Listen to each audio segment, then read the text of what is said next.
Hi guys, so you might guess from my red face, I'm just out of, I had a bath. I decided to treat myself to a bath this morning, and sometimes when I have a bath I like to do it extra hot so that it almost kind of steams my face, because I'm not a fan of sticking my face over the bowl with the towel over my head. I thought I'd take the opportunity to show you my skincare routine. So I've left it about 20 minutes since my bath, just to kind of let my skin settle a wee bit. And I'm just going to show you what I generally do after I wash my face. So first thing to do is kind of to tone. Now I do have a toner that I use for nighttime after I've taken off my makeup, and this one is which one is it? It's the number 7 beautifully balanced purifying toner for oily combination skin. So I think this one does have alcohol in it. Yeah, it does. So that's why I don't like to use this during the day, but I do like to use it at night. It's not very harsh for an alcohol one, and I like to use it at night when I think there might be a bit of residue of makeup left on my face after cleansing. For morning, when my skin is already clean, I like to use a water spritz. So this one is just the Boots one, sensitive refreshing facial spritz. But like, you can get them in a million different other brands, so I mean, you don't obviously have to get this one. And I prefer this to toner, like I said. Now sometimes I have used rose water in the past, I like that as well, but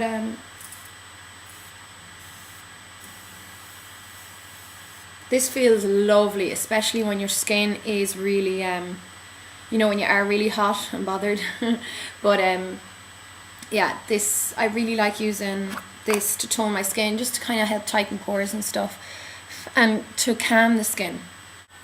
Okay, so next I use eye gel. So this is the number 7 Awakening eye gel. I think this one is specifically for kind of my age group, for like the 20s. And it says soothe away signs of late hours, blah blah blah blah, dark circles. Eye creams can't get rid of dark circles, so that's a load of coswallop. They can kind of help brighten the area to make them seem less noticeable, but they're still going to be there. Either way, you just need to moisturize that area with an appropriate eye cream. So I mean, I know most people use their ring finger, but I use just the middle one and I'm careful. And then you pat that along your orbital bone.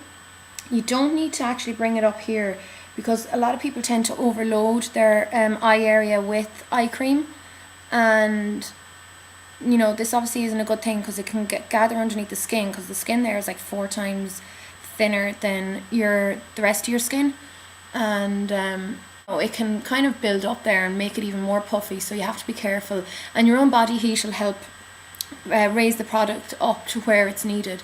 So it's just all around the orbital bone there, so literally in that kind of almost full circle, that's where you need to do it. After my eye cream, sometimes I will use a serum, but not all the time. I don't think you need it so much until you're maybe a little bit older. So from maybe mid-30s onwards, I think you should start using serum more often. But more kind of when you're at your like 20s to early 30s, it's kind of just more of a boost. I'm not using one of them at the moment, so today don't have to do much outside. I'm actually have a lot to do around the house. I'm going to stay indoors for most of it, so I'm not going to use a lot of really high SPF. I'm just going to use this L'Oreal Dermo Expertise Visible Results Daily Perfecting Moisturizer. So it has an SPF 15 in it, but I don't need anything higher than that today. I still would always use a minimum of SPF 15.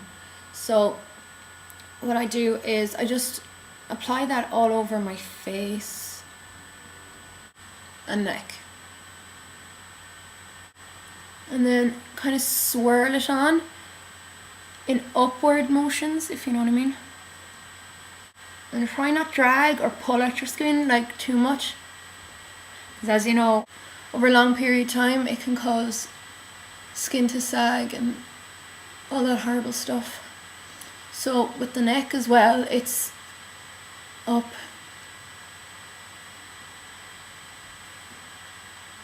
and then on the forehead. So after a few minutes, once your moisturizer has settled in, if you feel like there's a little bit excess, just pat a tissue Try and get one that doesn't leave lint, or not lint, but you know, leave kind of bits of white tissue all over your face. The ones that don't shed. Kitchen roll can be good, but don't drag it because it can be abrasive. I just kind of pat that all over my face to absorb any excess. And then if I want to apply makeup, I leave the moisturiser settle in for about 10 minutes, and then if I'm going to use a primer, I apply the primer. And depending on which one I use, I might apply the makeup like pretty much straight away afterwards. I might have to wait. At night time, like I said, I have a little bit of a different routine. Sometimes I use the simple cleansing facial wipes. I'm not a fan of wipes, but I like them sometimes just to take off the bulk of my makeup. And that's it, really. I don't like them around the eye area because it completely stings me. I'm always suffering around here when I use the wipes on my eye area. So even the sensitive ones, I can't take it. But then the cleansers I'm using at the moment, I nearly finished this one, that's why I have this one. It's a L'Oreal, again, the Dermo Expertise. I think that's a really good range, and it's not that expensive. So this one was the Visible Radiance one. This is more of an anti-aging one. And then this one is an anti-dryness, which I like at the moment because my skin, like I said, I've been a little bit dry. And this is for sensitive skin as well. So I actually prefer milk cleansers to cream cleansers. You know, they're not as rich or as heavy. And I just find, for me, it works better. So I just apply this all over the face using the cotton discs and then wipe away.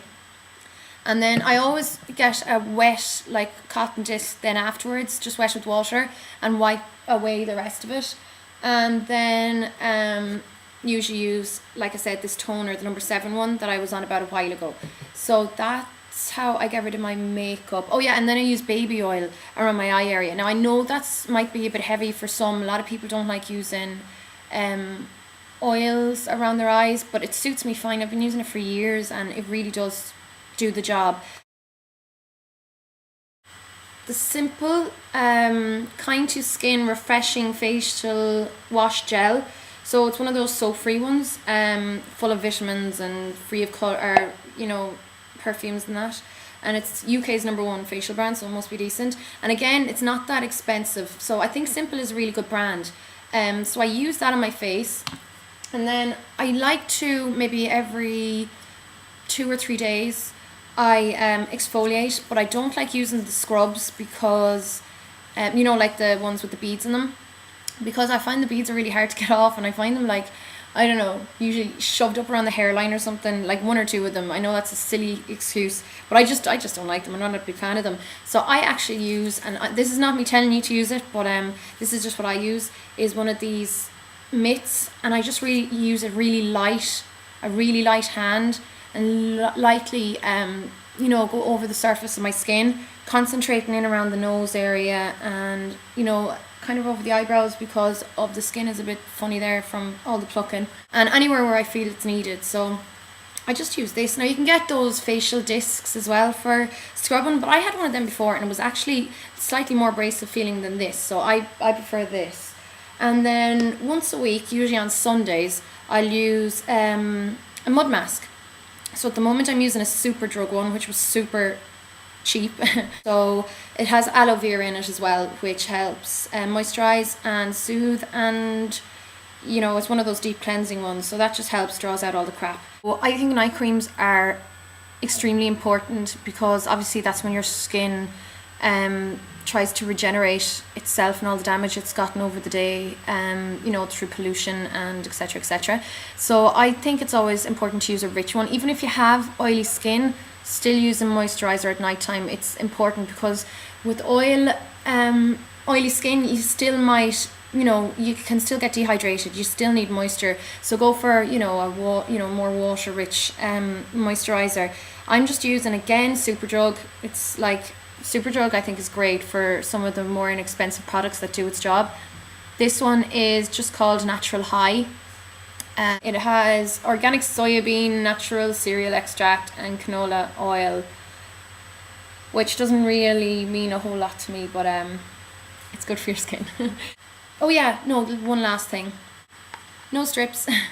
I don't have the biggest pores in the world. I don't have a huge amount of blackheads, but I don't like when I do see any, So every now and again, maybe once every 2 weeks, I will use just one of these nose strips. This one is a super drug one as well. It has tea tree oil on it, which is obviously good for you know, sensitive skin and stuff. So you know how to use these. You just leave it on the skin for 10 to 12 minutes until it kind of gets hard, and then slowly take it off. And I have so much pleasure in looking at anything that it does take off. So it is actually one of my guilty pleasures, and that definitely is it. So yeah, that's just my skincare routine at the moment. It does change every now and again, but that's how I'm doing it lately. So yeah, thanks for watching, guys, and I will see you in a while. Bye.